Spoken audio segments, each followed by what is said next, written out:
जय श्री कृष्णा। राधे राधे। आज अपने सुनेंगे छठ पूजा व्रत में सुनी जाने वाली संपूर्ण कथा। तो सबसे पहले कमेंट बॉक्स में जय हो सूर्य भगवान की और जय हो छठी मैया की अवश्य लिखना। आज छठ पूजा का तीसरा दिन है। आज के दिन डूबते हुए सूर्य को अर्घ्य दिया जाता है। छठ व्रत में छठी मैया और सूर्य देव भगवान की विशेष रूप से पूजा अर्चना की जाती है। पौराणिक कथाओं के अनुसार छठी मैया को भगवान सूर्य की बहन और ब्रह्मदेव की मानस पुत्री कहा जाता है। कथाओं के अनुसार ब्रह्मदेव सृष्टि की रचना कर रहे थे तो उन्होंने खुद को दो हिस्सों में बांट लिया था। एक भाग को पुरुष के रूप में और दूसरे भाग को प्रकृति के रूप में विभाजित किया था। इसके बाद प्रकृति को 6 भागों में बांट दिया था। तो इसका छठा भाग छठी मैया स्वयं थी। तो आइए अपने बच्चों की मंगल कामना करते हुए सुनते हैं छठ पूजा व्रत में सुनी जाने वाली संपूर्ण कथा। सबसे पहले सुनेंगे सूर्य भगवान की कहानी। बोलो सूर्य देव की जय हो। पूर्व गिरि उद्याचल तथा पश्चिम गिरि अस्ताचल के रूप में आपको नमस्कार है। हे सूर्य देव, ज्योतिर्गणों के स्वामी तथा दिन के अधिपति, आपको प्रणाम है। आप जय स्वरूप तथा विजय और कल्याण के दाता हैं। आपके रथ में घोड़े जुते रहते हैं। मैं आपको बारंबार नमस्कार करता हूँ। हे सूर्य देव, आप अदिति के पुत्र होने के कारण आदित्य नाम से प्रसिद्ध है। मैं आपको नमस्कार करता हूँ। आज छठी मैया के अवसर पर हम एकाग्रचित्त होकर आपकी कथा को सुन रहे हैं। हमारी मनोकामना पूर्ण करना और आपकी कृपा दृष्टि हम सब पर बनाए रखना। हे सूर्य देव, आपको बारंबार नमस्कार। एक ब्राह्मण था। वह सूर्य भगवान का परम भक्त था। रोजाना नहाता धोता, कहानी कहता और सूर्य देव की पूजा करता। पर वह ब्राह्मण कमाई के नाम पर कुछ भी नहीं करता था। ब्राह्मण घर में रहता तो ब्राह्मणी बार बार कमाने के लिए परेशान करती और अगर कहीं बाहर जाता तो अड़ोसी पड़ोसी उसे निकम्मा कहकर चिढ़ाया करते थे। तो उन सब के ताने सुन सुनकर वह ब्राह्मण परेशान हो गया और एक दिन वह सुबह नहा धोकर अपने पूजन की सामग्री लेकर जंगल में चला गया और वहां पर एक सूखे पीपल के पेड़ के नीचे बैठकर पूजा पाठ करने लगा। पूजा पाठ करने के बाद में सूर्य भगवान की कथा कही और वहीं पीपल के पास एक सूखा तालाब भी था। उसमें थोड़ा सा पानी था तो वो उसी पानी से लोटा भरकर सूर्य भगवान को जल चढ़ाया। जैसे ही ब्राह्मण ने सूर्य देव को जल चढ़ाया तो वह पूजा का जल बहकर पीपल और सूखी तलाई में आ गया। जल के वहां जाते ही सूखा हुआ पीपल हरा भरा हो गया और सूखी जो तलाई थी वो साफ पानी से भर गई। उस जल में सूर्य भगवान दिखाई देने लगे और ब्राह्मण से कहने लगे कि ब्राह्मण, तू मांग, क्या मांगता है। तो ब्राह्मण ने यह सुना तो वह तो डर गया और सोचने लगा कि पीपल में लगता है कोई भूत रहता है। रोज जब वह पूजा करता तो उसे वही आवाज आती। तो सुन सुनकर चिंता के कारण वह ब्राह्मण तो बिल्कुल ही दुबला पतला हो गया। तो एक दिन ब्राह्मणी ने सोचा कि ब्राह्मण को गए हुए कितने दिन हो गए, चलो आज जाकर उनकी खोज खबर लेकर आती हूँ। तो यह सोचकर ब्राह्मणी भी जंगल में आई। तो जैसे ही ब्राह्मणी ने ब्राह्मण को देखा तो आश्चर्यचकित हुई और पूछने लगी कि आपको ये क्या हो गया है, आप इतने दुबले पतले कैसे हो गए हैं। तो ब्राह्मण ने सारा हाल बताया। तो ब्राह्मणी ने ब्राह्मण की सारी बात सुनकर कहा कि आपके जल चढ़ाने के बाद में ये आवाज आती है तो मुझे तो लगता है कि सूर्य भगवान स्वयं आते हैं। कल अगर आपको फिर से वही आवाज सुनाई दे तो सब कुछ मांग लेना। तो ब्राह्मण ने कहा कि कैसे मांगू, मुझे तो कुछ मांगना ही नहीं आता। ज्यादा कुछ कहना होगा तो मैं तो भूल जाऊंगा। तुम मुझे कोई ऐसी तरकीब बताओ जिसे कम शब्दों में ज्यादा मिल जाए। तो ब्राह्मणी कहने लगी कि तुम इस प्रकार से कहना कि 9 खंडे के महल के अंदर सोने के पालने में पड़पोते को दास दासियों द्वारा खिलाते अपनी आंखों से देखूं। इस प्रकार लंबी उम्र, महल, बेटे, पड़पोते, बहुएं, धन सब कुछ मिल जाएगा। तो ब्राह्मण सुनकर कहने लगा कि मुझे तो समझ में नहीं आया। तो ब्राह्मणी कहने लगी कि धन होगा तभी तो सोने का पालना, दास दासियां होंगे, आंखें घुटने ठीक होंगे तो ही अपने पड़पोते को सोने के पाले में झूला झुला सकेंगे और देख सकेंगे। बेटे और बहू होंगे तो ही पड़पोते के दर्शन होंगे। तो यह सुनकर ब्राह्मण ने कहा, हाँ ठीक है, अब मुझे सब कुछ समझ में आ गया है। दूसरे दिन जैसे ही ब्राह्मण ने स्नान करके पूजा पाठ करके सूर्य देवता को अर्घ्य दिया तो आवाज आई। ब्राह्मण ने वैसा ही कहा जैसा ब्राह्मणी ने समझाया था। तो सूरज भगवान ने कहा कि देखने में तो भोला भाला लगता है, फिर भी एक बार में सब कुछ मांग लिया। फिर भी तुमने जो मांगा है वो तुम्हें अवश्य मिलेगा। जा, तेरी हर इच्छा पूरी होगी। तो ब्राह्मण इस तरह का आशीर्वाद पाकर खुशी खुशी घर की तरफ चल पड़ा। घर आया तो देखा कि टूटी फूटी झोंपड़ी की जगह एक नौखंडा महल खड़ा था। दास दासी आ जा रहे थे। तो ब्राह्मण ने कहा कि यहाँ पर मेरी झोंपड़ी थी और एक बूढ़ी ब्राह्मणी थी, वो कहाँ गई? उसी समय महल से एक सुंदर औरत गहनों से और सुंदर कपड़ों से सजी हुई बाहर निकलती है और ब्राह्मण से कहती है कि आ जाओ स्वामी, यह अपना ही घर है। सूर्य भगवान ने तुम्हारी सारी मनोकामना पूर्ण कर दी है। तो ब्राह्मण ने कहा कि हम इतने धन का क्या करेंगे? तो ब्राह्मणी ने कहा कि धन से क्या नहीं होता, दान पुण्य करेंगे, यज्ञ करेंगे, होम करेंगे, भूखों को भोजन करवाएंगे, प्याऊ लगवाएंगे, धर्मशाला बनवाएंगे। तो ब्राह्मण ने ब्राह्मणी के कहे अनुसार वैसा ही किया। अब थोड़े ही समय में सारी प्रजा राजा की जगह उस ब्राह्मण के गुणगान करने लगे। जब यह बात राजा तक पहुंची तो राजा ने सुनकर उस ब्राह्मण को बुलाया और पूछा कि कल तक तो आपको खाना भी नहीं मिलता था, आज ये धन कहाँ से आया? कहाँ पे चोरी की है, डाका डाला है, क्या कुछ किया है? मुझे सब कुछ सच सच बताओ। तो ब्राह्मण ने कहा कि महाराज, मैंने ना तो चोरी की है और ना ही डाका डाला है। ये तो सब सूर्य भगवान की कृपा से मुझे प्राप्त हुआ है। यह कहकर ब्राह्मण ने सारी बात राजा को बता दी। तो राजा ने कहा कि हे ब्राह्मण देवता, मेरे पुत्र नहीं है, अब तुम मुझे बताओ कि मुझे क्या करना चाहिए। तो ब्राह्मण ने राजा को सूर्य भगवान की पूजा विधि बताई। तो राजा ने वैसा ही किया। तो राजा के घर 10वें महीने सुंदर पुत्र ने जन्म लिया। अब तो सारे लोग सूर्य भगवान की जय जयकार करने लगे। हे सूर्य भगवान, जैसे आपने ब्राह्मण और राजा की मनोकामना पूर्ण की, वैसी सबकी करना। कहानी कहने वाले की, कहानी सुनने वाले की और हुंकारा भरने वाले की। बोलो सूर्य देवता की जय हो। तो आइए अब अपने सुनते हैं छठी मैया व्रत कथा। कथा के अनुसार प्रियव्रत नाम के एक राजा थे। उनकी पत्नी का नाम मालिनी था। दोनों की कोई संतान नहीं थी। इस बात को लेकर राजा और उसकी पत्नी बहुत ही दुखी रहा करते थे। तो एक दिन राजा ने संतान प्राप्ति की इच्छा से महर्षि कश्यप द्वारा पुत्रेष्टि यज्ञ करवाया। इस यज्ञ के फलस्वरूप रानी गर्भवती हो गई। जब राजा को इस बात का पता चला तो वो बहुत ही खुश हुए। अपनी आने वाली संतान को लेकर राजा और रानी बहुत ही प्रसन्न थे। उन्होंने एक एक पल बड़े ही बेसब्री से गुजारा। 9 महीने बाद संतान सुख को प्राप्त करने का समय आया तो रानी को मरा हुआ पुत्र प्राप्त हुआ। जब राजा को इस बात का पता चला तो वो अत्यधिक दुखी हुए। संतान शोक में वो आत्महत्या करने की सोचने लगे और दुखी होकर घर से निकल पड़े।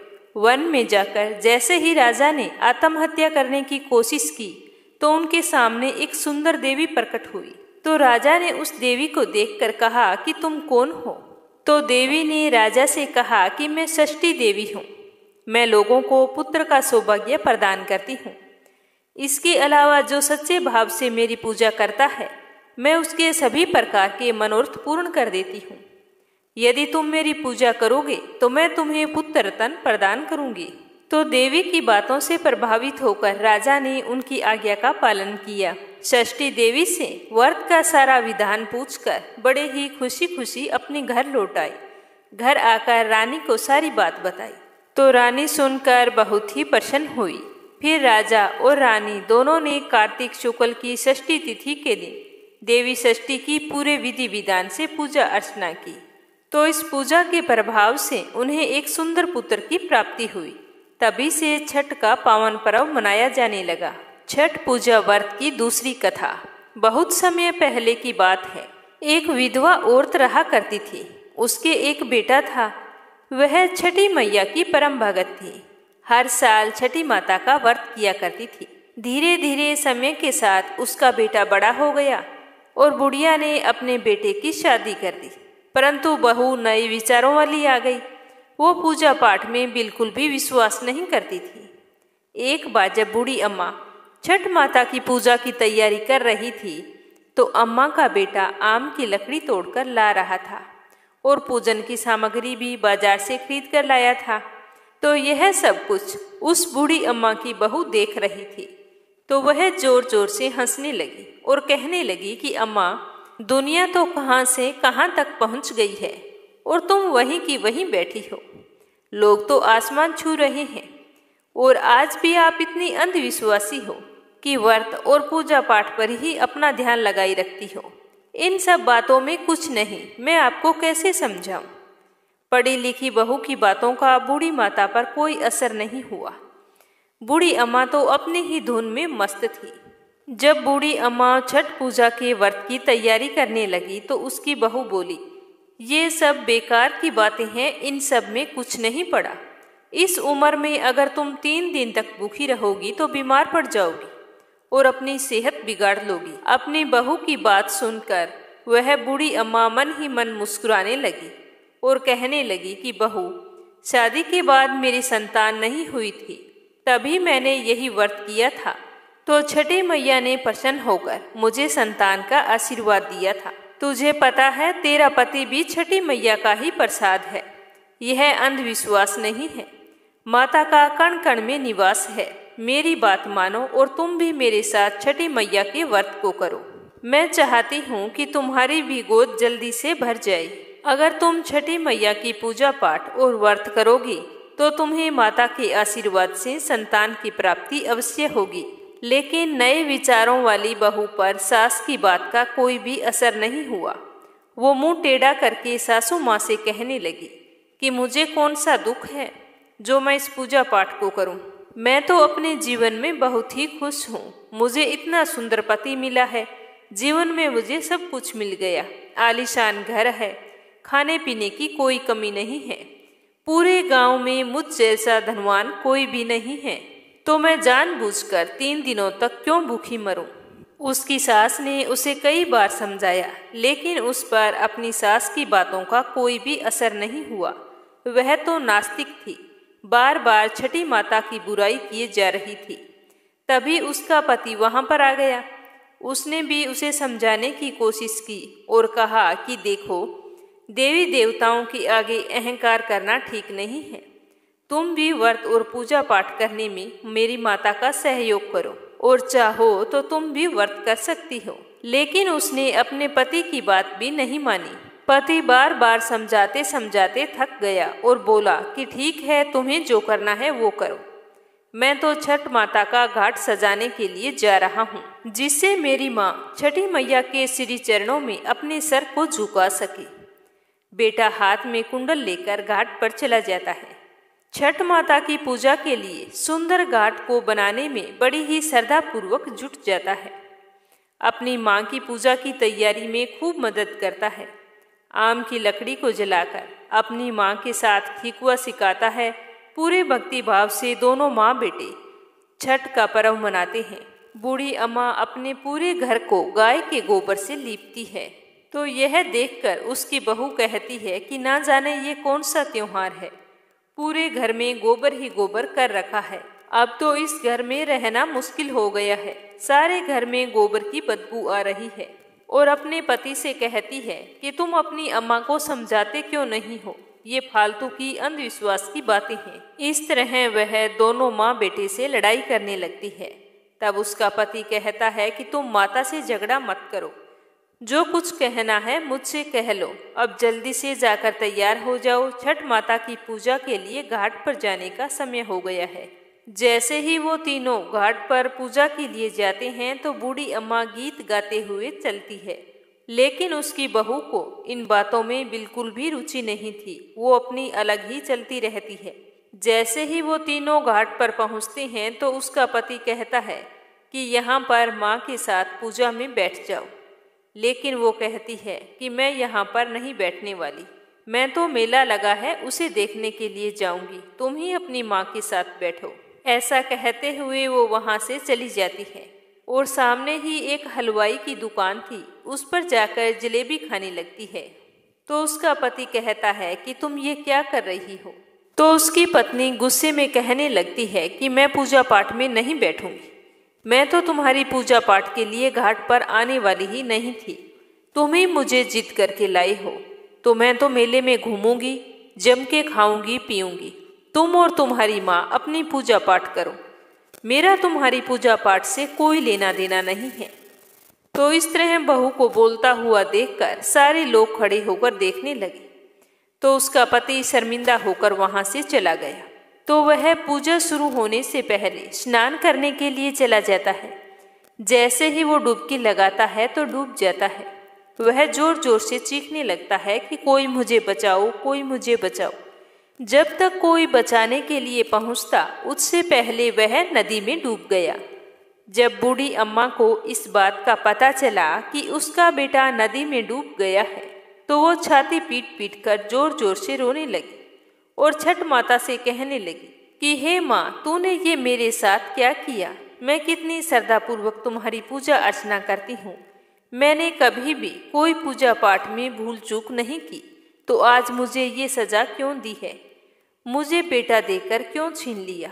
इससे अच्छा तो तुम मुझे संतान प्राप्ति का आशीर्वाद ही ना देती। मैं माँ हूँ और तुम भी एक माँ है।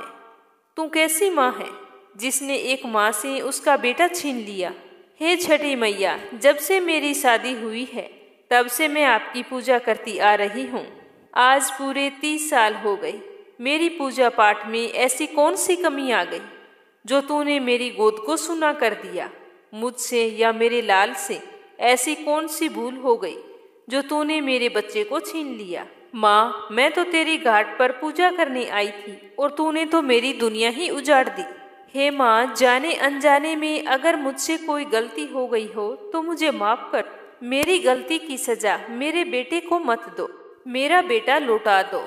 अगर आज आपने मेरा कहा नहीं माना, मेरे बेटे को नहीं लौटाया, तो मैं इस नदी में कूदकर अपनी जान दे दूंगी। हे माँ, अब तुम्हारे हाथ में है, या तो मेरे बेटे को लौटा दो या मेरे प्राण ले लो। और उधर मेले में जोर जोर से आवाजें लगाई जा रही थी कि छठ घाट पर आए हुए सभी व्यक्तियों को सूचित किया जा रहा है कि घाट के गहरे पानी में कोई भी ना जाए। अभी अभी सूचना मिली है कि एक व्यक्ति गहरे पानी में डूब गया है। पानी में आगे खतरा है, इसीलिए कोई भी व्यक्ति आज नदी में स्नान ना करे। तो ये बात जैसे ही बहू ने सुनी तो वो दौड़ी दौड़ी आई कि ना जाने आज कौन डूब गया है। जैसे ही वो जहाँ पर पूजा हो रही थी वहाँ पर पहुँचती है तो देखती है कि उसकी सासू माँ दहाड़ मार मार कर रो रही थी। तब उसे पता चला कि उसका पति अब इस दुनिया में नहीं रहा, तो उसे बहुत ही गहरा सदमा लग गया। वह भी जोर जोर से चीखने लगी और रोने लगी। पागलों की तरह वह लोगों के ईख को उठा उठा कर फेंकने लगी। चीख चीख कर बूढ़ी माँ से पूछने लगी कि मैंने तो पहले ही कहा था कि माँ, तुम छठ वट के पूजा पाठ में मत पड़ो। ये सब ढोंग है, अंधविश्वास है। आपने मेरा कहना नहीं माना। आपकी वजह से आज मेरा पति मुझसे दूर चला गया है। इस तरह वह अपनी सासू माँ को भला बुरा कहने लगी और साथ ही छठ माता को भी कोसने लगी। इस घटना को देखकर वहां खड़े सभी लोगों की सांसें रुक गई। सारे लोग आपस में बात करने लगे कि बेचारी के साथ बहुत ही बुरा हुआ। मन ही मन सभी लोग छठ माता को पुकारने लगे, कहने लगे कि हे माँ, आज इस बुढ़िया की पुकार सुन लो, इसे इसका पुत्र लौटा दो। तो छठ माता तो बहुत ही दयालु है। वह अपने भक्तों को कभी भी निराश नहीं करती, कभी भी उन्हें बेसहारा और उदास नहीं छोड़ती। इधर पुत्र वियोग में बूढ़ी अम्मा अपनी जान देने के लिए नदी की तरफ जाती है। जैसे ही वो नदी के अंदर कूदने वाली होती है तो सामने से एक लहर आती है और वो लहर किनारे की ओर जोर से टकराती है। उसी लहर में उस बूढ़ी माँ का बेटा भी बाहर निकल आता है। तो इस दृश्य को देखकर वहां खड़े सभी लोगों की आंखें खुली की खुली रह जाती है। सबकी आंखों से खुशी के आंसू बहने लगते हैं। अपने बेटे को सकुशल देखकर बूढ़ी अम्मा जोर जोर से रोने लगती है और बहू भी अपने खुशी के आंसुओं को नहीं रोक पाती। तभी बादलों की गर्जना के साथ एक आवाज आती है। आकाशवाणी होती है। आकाशवाणी में छठी माता कहती है कि मेरी पुत्री, मैं किसी का भी अहित नहीं करती हूँ। मैंने तुम्हारी आंखों से अज्ञान का पर्दा हटाने के लिए तुम्हारे पति को पानी में डुबोया था। मैं तो सदैव अपने भक्तों की रक्षा करती हूँ। इस कलयुग में जो भी भक्त मेरी सच्चे मन से पूजा करता है, मैं उसकी सारी मनोकामनाएं पूर्ण करती हूँ। तूने अपनी सास के पूजा और व्रत का मजाक बनाकर अच्छा नहीं किया। तो यह सुनकर बूढ़ी अम्मा की बहू छठी मैया से माफ़ी मांगने लगती है और कहती है कि हे माँ, मुझसे गलती हो गई। आज के बाद मैं भी अपनी सासू माँ के साथ छठी मैया का व्रत बड़े ही श्रद्धा भाव से किया करूँगी। मुझे क्षमा कर दो, अज्ञानतावश मुझसे बहुत ही बड़ी गलती हो गई। तो यह सब कुछ देखकर वहाँ खड़े सभी लोग आश्चर्यचकित हो उठते हैं और फिर माता के नाम का जयकारा लगाने लगते हैं। तो यह सब कुछ देखकर बूढ़ी अम्मा बहुत ही खुश होती है और अपने बेटे और बहू के साथ खुशी खुशी छठ माता की पूजा करती है। उसके बाद बहू भी अपने सास के साथ हर साल छठी मैया की पूजा और व्रत करना शुरू कर देती है। तो छठी मैया की कृपा से उसे भी पुत्र रत्न की प्राप्ति होती है। इस तरह वह बुढ़िया और उसका परिवार छठी माता के पूजा पाठ से सुखी और संपन्न हो जाता है। बोलो छठी मैया की जय हो। एक छोटी सी कहानी गणेश जी भगवान की। बोलो गणेश गजानन की जय हो। एक बूढ़ी माई थी, मिट्टी के गणेश जी की पूजा करती थी। वह रोजाना नया गणेश जी बनाती, पर वो कच्ची मिट्टी का होता है, रोजाना ही गल जाता। लेकिन फिर भी बूढ़ी माई ने पूजा करनी नहीं छोड़ी। एक दिन सेठ का मकान बन रहा था, तो उसने सोचा कि चलो वहां जाकर पत्थर का गणेश जी बनवा कर लाती हूँ। मैं रोजाना मिट्टी का बनाती हूँ, वो तो रोजाना ही गल जाता है। तो ऐसा सोचकर वह बूढ़ी माई सेठ का मकान बन रहा था वहां चली गई और वहां पर जाकर जो सेठ जी के मिस्त्री लगे थे उनसे जाकर बोली कि बेटा, मुझे एक पत्थर का गणेश जी बना दो। मैं रोजाना गणेश जी की पूजा करती हूँ। मैं तो अपने हाथों से रोजाना मिट्टी का गणेश जी बनाती हूँ, वो रोजाना पानी के साथ बह जाता है। तो वो मिस्त्री बोले कि हे माई, जितनी देर हम तुम्हारे गणेश जी का पत्थर गढ़ेंगे उतनी देर में तो अपनी दीवार बना लेंगे। ऐसे छोटे मोटे कामों के लिए हमारे पास समय नहीं है। तुम्हें दिखाई नहीं देता कि हम सेठ जी की कितनी बड़ी हवेली तैयार कर रहे हैं। तो यह सुनकर बुढ़िया तो निराश हो गई और उसे गुस्सा भी आ गया। तो उसने गुस्से में कहा कि भगवान करे तुम्हारी दीवार टेढ़ी हो जाए। तो वो दीवार जो बना रहे थे वो टेढ़ी हो गई। जब मिस्त्री ने देखा कि दीवार तो टेढ़ी है, तो उन्होंने दीवार को ढा दी और दीवार बनाई, वो भी टेढ़ी हो गई। ऐसा करते करते सुबह से शाम हो गई। शाम को सेठ जी आए। उन्होंने कहा कि आज तुमने कुछ भी नहीं किया, एक दीवार बना रहे थे, वो भी अभी तक नहीं बनाई है। तो वो कहने लगे कि क्या बताएं सेठ जी, आज एक बुढ़िया आई थी, वो कह रही थी कि मेरे पत्थर का गणेश जी गढ़ दो। तो हमने बनाया नहीं और वो जाते वक्त हमें कह गई कि तुम्हारी दीवार टेढ़ी हो जाए, भगवान करे। तब से ये दीवार सीधी नहीं हो रही है। हमने ना जाने कितनी बार बना ली है, पर यह सीधी नहीं बन रही है। तो सेठ जी ने सारी बात सुनकर बुढ़िया को बुलवाया। तो सेठ जी ने कहा कि बूढ़ी माई, तेरे को मैं सोने का गणेश जी बनवा दूंगा, लेकिन हमारी टेढ़ी दीवार को सीधा कर दो। तो यह सुनकर वह बूढ़ी माई बहुत ही खुश हुई और बोली कि भगवान तुम्हारा भला करे। जैसे ही बुढ़िया ने ये बोला तो वो दीवार तो सीधी हो गई। सारे लोग देखकर बहुत ही आश्चर्यचकित हो गए और सेठ जी को बहुत ही खुशी हुई और उन्होंने बूढ़ी माई को सोने का गणेश जी बनवा कर दिया। हे गणेश जी व्रत कथा सुनकर आपको कैसा लगा कमेंट बॉक्स में जरूर बताना। और अगर आपने मीरा भक्ति चैनल को सब्सक्राइब नहीं किया है तो जरूर करना। भगवान आपकी सारी मनोकामनाएं पूर्ण करे। जय श्री कृष्णा, राधे राधे।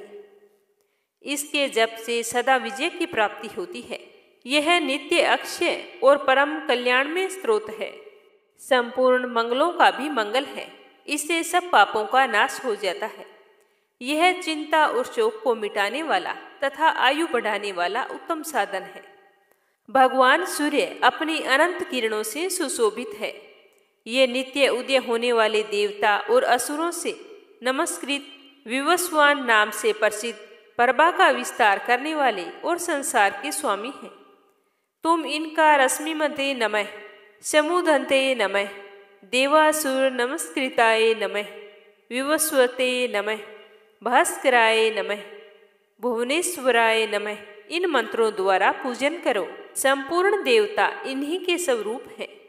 ये तेज की राशि तथा अपनी किरणों से जगत को सत्ता एवं स्फूर्ति प्रदान करने वाले हैं। ये अपनी रश्मियों का प्रसार करके देवता और असुरों सहित समस्त लोगों का पालन करने वाले हैं। भगवान सूर्य ब्रह्मा, विष्णु, शिव, स्कंद, प्रजापति, महेंद्र, कुबेर, काल, यम, सोम एवं वरुण आदि इसी में प्रचलित है। ये ही ब्रह्मा, विष्णु, शिव, स्कंद, प्रजापति, इंद्र, कुबेर, काल, यम, चंद्रमा, वरुण, पितर, वसु, साध्या, अश्विनी कुमार, मृदगण, मनु, वायु, अग्नि, प्रजा, प्राण, ऋतुओं को प्रकट करने वाली तथा प्रकाश के पुंज हैं। इनके नाम हैं आदित्य यानी कि अदिति पुत्र, स्विता जगत को उत्पन्न करने वाले, सूर्य, खग, पुष, गभस्तिमान, स्वर्ण सदृश्य भानुर, हिरण्यरेता, दिवाकर, हरिदसो, सहस्त्रासी, सप्तशती, मरीचिमान, तिमिरोन मंथन, शंभुस्तवष्टा, मार्तंड को सुमान, हिरण्यगर्भ,